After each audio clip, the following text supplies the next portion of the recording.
Hi guys, welcome back to my YouTube channel hack Shivay. आज के video हमारा Nmap series का 5th पार्ट होने वाला है।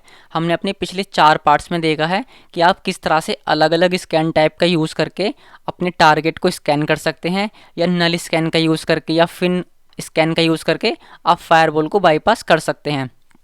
तो हमारी आज की इस वीडियो में हम आइडियल एंड ज़ॉम्बी स्कैन के बारे में पढ़ेंगे, एंड आप आईडीएस को या फायरवॉल को किस तरह से बाईपास करते हैं, इसके हम और मेथड्स के बारे में पढ़ेंगे। तो अपनी वीडियो स्टार्ट करते हैं। तो हमारा सबसे फर्स्ट है ideal zombie scan. So basically ideal scan as it has become known allow for completely blind port scanning. So हमारा जो आइडियल ज़ॉम्बी स्कैन है वो कम्प्लीटली ब्लाइंड पोर्ट स्कैनिंग के लिए यूज़ होता है। सो हमारी ब्लाइंड स्कैनिंग होती क्या है? आइडियल स्कैन को हम ब्लाइंड स्कैनिंग भी कहते हैं, एंड वो इसलिए कहते हैं, मान लीजिए आप किसी आईपी एड्रेस को स्कैन करना चाहते हैं, आपके पास कोई टारगेट है जिसे आप स्कैन करना चाहते हैं, एंड आप ये चाहते हैं कि आपके सिस्टम की आईपी एड्रेस या आपके नेटवर्क की जो आईपी एड्रेस है वो रिवील ना हो, यानी कि फायरवॉल उसे ना पकड़े या वेब सर्वर पर आपकी जो आईपी एड्रेस है वो रिवील ना हो। तो उस केस में हम आइडियल ज़ॉम्बी स्कैन का यूज़ करते हैं, एंड इसीलिए से ब्लाइंड पोर्ट स्कैनिंग कहा जाता है, क्योंकि इस स्कैन में आपके सिस्टम की आईपी एड्रेस रिवील नहीं होती। Attackers can actually scan a target without sending a single packet to the target from their own IP address। अब इसमें होता क्या है, जो अटैकर होता है वो टारगेट को स्कैन तो कर लेता है, लेकिन अपनी आईपी एड्रेस से एक भी सिंगल पैकेट सेंड नहीं करता। तो सबसे पहले देखते हैं कि पैकेट क्या होते हैं। तो मान लीजिए हमारे पास कोई बहुत बड़ी इन्फॉर्मेशन है। अब उस बहुत बड़ी इन्फॉर्मेशन को हम सेंड करने के लिए छोटे छोटे भाग में बांट देंगे। तो जो छोटा छोटा भाग होता है जिसे हम सेगमेंट बोलते हैं या पैकेट्स बोलते हैं, तो सिंपली किसी बड़ी इन्फॉर्मेशन को छोटे छोटे हिस्सों में कर देना वो हमारा पैकेट्स होता है। तो जो हमारा अटैकर होता है वो पैकेट्स तो सेंड करता है, यानी रिक्वेस्ट तो सेंड करता है, लेकिन वो अपनी आईपी एड्रेस से नहीं करता, जिस वजह से जो उसकी आईपी एड्रेस है वो रिवील नहीं होती। अब ये होता कैसे है वो देखते हैं। तो यहाँ पे हमारा है ज़ॉम्बी। ज़ॉम्बी क्या होता है? हमारा अदर सिस्टम या नेटवर्क की आईपी। तो अब इसको समझते हैं ये काम कैसे करता है। तो सबसे पहले हम अपने कमांड डालेंगे nmap, एंड उसके बाद यूज़ करेंगे -s capital I ideal scan को इनेबल करने के लिए, एंड उसके बाद ज़ॉम्बी आईपी एड्रेस। अब ज़ॉम्बी आईपी एड्रेस क्या होगी? मान लीजिए आपके पास एक आईपी एड्रेस है 10.10.10.1। एक एग्जांपल के लिए मैं ऐसी कोई आईपी एड्रेस ले लेते हैं। तो मान लीजिए इस आईपी एड्रेस को आपको स्कैन करना है, या आपके टारगेट की आईपी एड्रेस है, ठीक है, टारगेट आईपी। अब आप चाहते हैं कि आप आइडियल स्कैन को परफॉर्म करें। अब आइडियल स्कैन में क्या होगा, हमारी जो है ब्लाइंडली पोर्ट स्कैनिंग होगी। किसकी हेल्प से? ज़ॉम्बी सिस्टम की हेल्प से। तो ज़ॉम्बी सिस्टम हमारा वो सिस्टम होता है जिसको हम अनऑथोराइज तरीके से एक्सेस करते हैं। इट मीन्स मान लीजिए आप कोई भी किसी और सिस्टम की या किसी और नेटवर्क की जो आईपी एड्रेस है उसे स्पूफ कर लें अपने काम के लिए। मान लीजिए अब आपको इस आईपी एड्रेस को स्कैन करना है 10.10.10.1, लेकिन आप चाहते हैं कि अपनी आईपी एड्रेस से स्कैन ना करें, तो आप किसी दूसरे सिस्टम की या दूसरे नेटवर्क की आईपी को स्पूफ करेंगे। मान लीजिए आपने कोई दूसरी सिस्टम की आईपी को स्पूफ कर लिया इस तरह से। मान लीजिए वो आईपी है 192.168.1.1। मान लीजिए आपने इस आईपी एड्रेस को स्पूफ कर लिया, तो आप जो स्कैन करेंगे वो इस आईपी एड्रेस के थ्रू करेंगे। वो हम टर्मिनल पर देखते हैं। सबसे पहले हमें करना क्या होगा, तो सबसे पहले हम यहाँ कमांड डालेंगे nmap -s कैप्स में I आइडियल स्कैन को इनेबल करने के लिए, एंड उसके बाद ज़ॉम्बी आईपी एड्रेस। अब ज़ॉम्बी आईपी एड्रेस वो आईपी एड्रेस होगी जो आप आईपी एड्रेस को स्पूफ करेंगे। मान लीजिए मैं यहाँ पर डाल देता हूँ 192.168.1.1, एंड उसके बाद आप टारगेट की आईपी एड्रेस देंगे जिस भी टारगेट को आप स्कैन करना चाहते हैं। तो मैं यहाँ पर डाल देता हूँ जैसे 10.10.10.1। तो इस तरह से आप इस कमांड को एग्जीक्यूट करेंगे। तो अभी मैं इसे रन करूँगा तो मुझे कोई भी रिजल्ट नहीं मिलेगा, क्योंकि ये कोई भी आईपी एड्रेस ठीक नहीं है, या हमने क्योंकि इसे रैंडम ऐसे ही उठाया है। तो इस तरह से आप इस कमांड को यूज़ कर सकते हैं। अब आपको इस स्कैन को यूज़ करते टाइम एक बात का ध्यान रखना है, जब आप ज़ॉम्बी आईपी एड्रेस देते हैं मान लीजिए आपने इस स्कैन को चलाया एंड आपने ज़ोंबी आईपी एड्रेस को डाल दिया, तो उस केस में जो आपका रेस्पॉन्स है वो आपके सिस्टम पर नहीं आएगा, क्योंकि आप अपने नेटवर्क की आईपी एड्रेस नहीं डाल रहे। तो उस केस में आपको अगर रेस्पॉन्स देखना है तो आपको वायर शार्क का यूज़ करना पड़ेगा, या टीसीपी डंप का भी आप यूज़ कर सकते हैं, क्योंकि जो हमारा वायर शार्क है उसमें हमारी जो नेटवर्क की एक्टिविटीज़ हैं आप उन्हें देखते हैं। तो इसलिए अगर आपको एनमैप का रेस्पॉन्स देखना है तो आपको वायर शार्क का यूज़ करना पड़ेगा। तो ये बिल्कुल सिंपल है। सबसे पहले आपको एनमैप स्टार्ट करना है, एनमैप डालना है, देन उसके बाद -S capital I ideal scan को इनेबल करने के लिए, एंड उसके बाद ज़ोंबी आईपी। अब ये बात आप पर डिपेंड करती है कि आप किस तरह से आईपी को स्पूफ करते हैं। चाहे तो आप कोई भी एक रैंडम आईपी उठा सकते हैं, या अगर आपका कोई दूसरा नेटवर्क है तो आप उसकी आईपी एड्रेस को स्पूफ कर सकते हैं, एंड उसके बाद आपको टारगेट आईपी डालनी है एंड सिंपली इस स्कैन को इस तरह से रन कर देना है। सबसे पहले एनमैप, उसके बाद -S कैपिटल आई, एंड उसके बाद ज़ोंबी आईपी एड्रेस, यानी कि जो आपने आईपी एड्रेस को स्पूफ करा है वो वाली आईपी एड्रेस, एंड उसके बाद जो हमारा टारगेट है उसकी आईपी एड्रेस। एंड इसका रेस्पॉन्स देखने के लिए सिंपली आपको वायर शार्क को ओपन करना है एंड वहाँ पे आपको इसका रेस्पॉन्स मिल जाएगा। सो गाइज, ये होता है हमारा आइडियल ज़ोंबी स्कैन। तो अब हम चलते हैं अपने नेक्स्ट टॉपिक की तरफ। तो नेक्स्ट है हमारा इवेड फायरवॉल या आईडीएस। अब फायरवॉल या आईडीएस को किस तरह से इवेड या बाईपास कर सकते हैं। तो हमारा सबसे फर्स्ट मेथड है इसमें डिकोय स्कैन। अब देखते हैं कि डिकोय स्कैन होता क्या है। To hide our scans we can use decoy. अगर हमें अपनी स्कैन को हाइड रखना है तो हम डिकोयस का यूज़ करते हैं। When we do so they mix your IP address with other decoys IP. This can make it hard for firewall and the target host to figure out the source of the port scan। अब इस scan type में होता क्या है, जो हमारी IP address है वो आपस में मिक्स हो जाती हैं। मान लीजिए हम वहाँ पर 2 आईपी एड्रेस डाल रहे हैं तो वो आईपी एड्रेस आपस में मिक्स हो जाएंगी, जिस वजह से जो हमारा स्कैन है वो हाइड हो जाता है एंड फायरवॉल को या हमारे टारगेट को ये पता लगाने में काफ़ी मुश्किल होती है कि ये पोर्ट स्कैनिंग एक्चुअली हो कहाँ से रही है। अब इसका एग्जांपल आप देख सकते हैं। सबसे पहले आपको एनमैप डालना है एंड उसके बाद कैपिटल में डिकोय स्कैन को इनेबल करने के लिए, एंड उसके बाद आपको यहाँ पर 2 आईपी एड्रेस दी हुई हैं। हम इसका टर्मिनल में देखते हैं आपको किस तरह से करना है। एनमैप कैपिटल D, एंड उसके बाद यहाँ पर आप फर्स्ट आईपी एड्रेस डालेंगे। तो बेसिकली ये भी एक आईपी स्पूफिंग ही है। 10.10.10.10.2। मैंने मान लीजिए यहाँ पर 2 आईपी एड्रेस डाल दी। ये दोनों आईपी एड्रेस हमारे ज़ोंबी सिस्टम की हैं, या हमारी कोई भी एक रैंडम आईपी एड्रेस है। देन उसके बाद आपको यहाँ पर टारगेट की आईपी एड्रेस डालनी है। जैसे मैं यहाँ पर डाल देता हूँ 192.168.1.1। ठीक है, मैंने यहाँ पर एक टारगेट आईपी एड्रेस डाल दी। अब इस केस में होगा क्या, जो ये हमारी दोनों आईपी एड्रेस हैं आपस में मिक्स हो जाएंगी। अभी मैंने यहाँ पर 2 दिए, आप चाहें तो यहाँ पर 5, 10 जितनी भी आप देना चाहें दे सकते हैं। तो वो जो आईपी एड्रेस हैं आपस में मिक्स हो जाएंगी। तो उस केस में फायरवॉल को काफ़ी मुश्किल होगी ये पता लगाने में कि एक्चुअली पोर्ट स्कैनिंग कहाँ से हो रही है।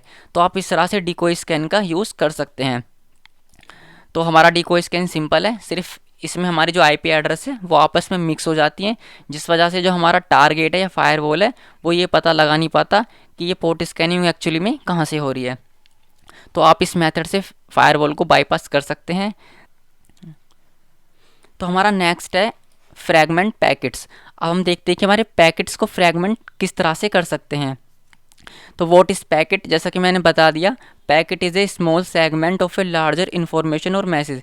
यानी कि एक बहुत बड़ी इन्फॉर्मेशन और मैसेज का जो स्मॉल सेगमेंट होता है, स्मॉल भाग जो होता है, उसको हम पैकेट कहते हैं। IP packet fragmentation present challenges for certain packet filters and firewalls. अगर हम पैकेट को फ्रैगमेंट कर देंगे तो जो पैकेट फ़िल्टर्स होते हैं नेटवर्क पर या फायरवॉल्स होते हैं तो उनके लिए काफ़ी चैलेंजिंग होता है ये पता लगाना कि एक्चुअली पोर्ट स्कैनिंग हो कहाँ से रही है। अब पैकेट फ्रैगमेंटेशन होता क्या है, मान लीजिए एनमैप का जो डिफ़ॉल्ट पैकेट होता है वो होता है हमारा 8 बाइट्स का। यानी कि अगर आप कोई रिक्वेस्ट सेंड कर रहे हैं तो जो हमारा एनमैप है उसको डिफ़ॉल्ट में 8 बाइट्स के पैकेट में सेंड करता है। अगर आप उस 8 बाइट को बढ़ाकर 16 कर दें, 24 कर दें या 32 कर दें तो वो हमारा पैकेट फ्रैगमेंटेशन होता है। यानी कि आपने पैकेट को भी और छोटे हिस्सों में बांट दिया तो वो पैकेट फ्रैगमेंटेशन हो गया। तो उस केस में जो हमारा पैकेट फ़िल्टर्स होते हैं या फायरवॉल होते हैं तो वो बाईपास हो सकते हैं। एंड इसका यूज़ करने के लिए आपको सिंपली यहाँ एनमैप डाल के कैप स्मॉल f का यूज़ करना है एंड उसके बाद अपने टारगेट के IP एड्रेस को डालना है कुछ इस तरह से। तो सबसे पहले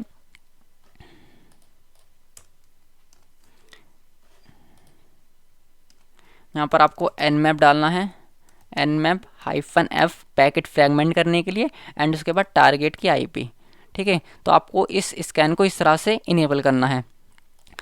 तो फ्रैगमेंट पैकेट हमारा ये होता है। देन हमारा नेक्स्ट है specifying MTU, maximum transmission unit. अब हम देखेंगे कि आप पैकेट की वैल्यू को किस तरह से सेट कर सकते हैं। तो सबसे पहले देखते हैं कि हमारा MTU यानी मैक्सिमम ट्रांसमिशन यूनिट होती क्या है। Nmap provide the functionality to define a specific MTU, maximum transmission unit, for packets Nmap generated packet with a specified value of 8 bytes। यानी कि जो हमारा Nmap ये फंक्शनलिटी हमें देता है कि हम जो पैकेट सेंड कर रहे हैं हम उसकी वैल्यू को डिफाइन कर सकें, कि स्पेसिफिक वैल्यू को डिफाइन कर सकें। एंड जैसे कि मैंने बताया जो हमारा Nmap है वो हमारा जो डिफ़ॉल्ट है वो 8 बाइट का पैकेट को जनरेट करता है।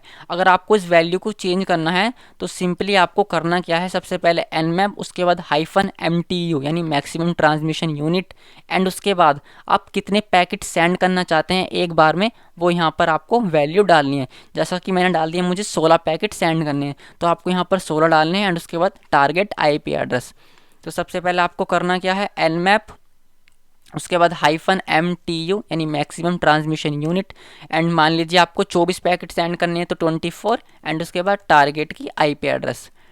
कुछ भी आप डाल सकते हैं जो भी आपका टारगेट होगा, मैं भी ऐसे रैंडम ही डाल दिया 10.10.10.1। तो इस तरह से आप इस स्कैन को रन कर सकते हैं एंड हो सकता है आपका फायरवॉल जो है वो बाईपास हो जाए। तो हमारा जो MTU है मैक्सिमम ट्रांसमिशन यूनिट, आप सिंपली इसमें पैकेट्स की वैल्यू को डिफाइन कर सकते हैं। दैन उसके बाद हमारा नेक्स्ट है मैक एड्रेस स्पूफिंग। जिस तरह से आप IP एड्रेस को स्पूफ करते हैं उस तरह से आप मैक एड्रेस को भी स्पूफ कर सकते हैं। Spoofing your host MAC address offers another method to bypass firewall restriction during a scan. यहाँ पर हमारा स्कैन आएगा, यानी कि आप जो है मैक एड्रेस को स्पूफ करके भी अपनी फायरवॉल रिस्ट्रिक्शन को बाईपास कर सकते हैं। अब डिपेंड आप पर करता है कि आप कौन सा मैक एड्रेस यूज़ कर रहे हैं, किस वेंडर का मैक एड्रेस यूज़ कर रहे हैं।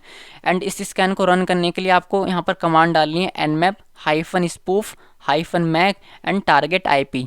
मान लीजिए आपको ये स्कैन रन करना है तो यहाँ पर कमांड लगानी है nmap-spoof-mac एंड उसके बाद टारगेट की IP एड्रेस। जैसे यहाँ पर आप, मैं रैंडम ही डाल देता हूँ। तो इस तरह से आप इस स्कैन को रन कर सकते हैं।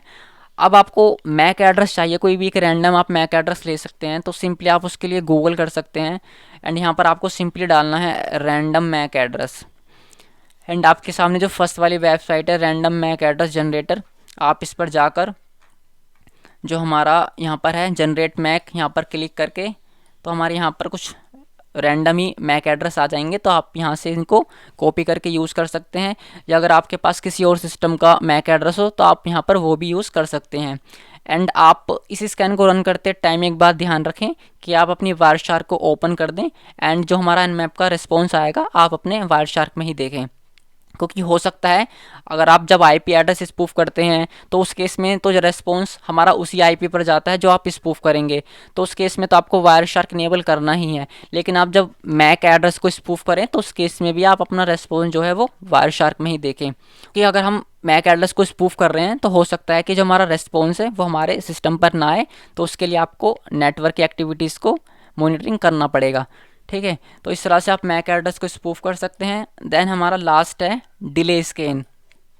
अब डिले स्कैन की हेल्प से किस तरह से फायरवॉल या IDS को बाईपास कर सकते हैं। This is the best parameter that can be use to control the delay between each and every request. मान लीजिए हमारा जो nmap है वो 1 मिनट की रिक्वेस्ट सेंड कर रहा है, यानी कि 1 मिनट के गैप से रिक्वेस्ट सेंड कर रहा है अपने टारगेट पर। ठीक है, तो हम उस जो हमारी रिक्वेस्ट जा रही है 1 मिनट में, हम उस टाइम को मैनेज कर सकते हैं, अपने हिसाब से कंट्रोल कर सकते हैं ताकि फायरवॉल को हम बाईपास कर सकें। अब हमारी जो टाइम होती है वो हमारा फर्स्ट होता है ms यानी मिली सेकेंड में, कि आप मिली सेकेंड के हिसाब से अपनी रिक्वेस्ट भेजना चाहते हैं, यानी या फिर सेकंड के हिसाब से सेंड करना चाहते हैं, या मिनट के हिसाब से सेंड करना चाहते हैं, या फिर घंटे के हिसाब से, आवर के हिसाब से सेंड करना चाहते हैं। तो आप अपने अकॉर्डिंग यहाँ पर टाइम लिमिट सेंड कर सकते हैं। तो उसके लिए आपको करना क्या है, सबसे पहले nmap, उसके बाद -scan -delay, एंड उसके बाद आपको जितना भी यहाँ पर टाइम लिमिट देनी है आप यहाँ पर टाइम लिमिट दे सकते हैं। तो जैसे कि मैं यहाँ पर डाल देता हूँ nmap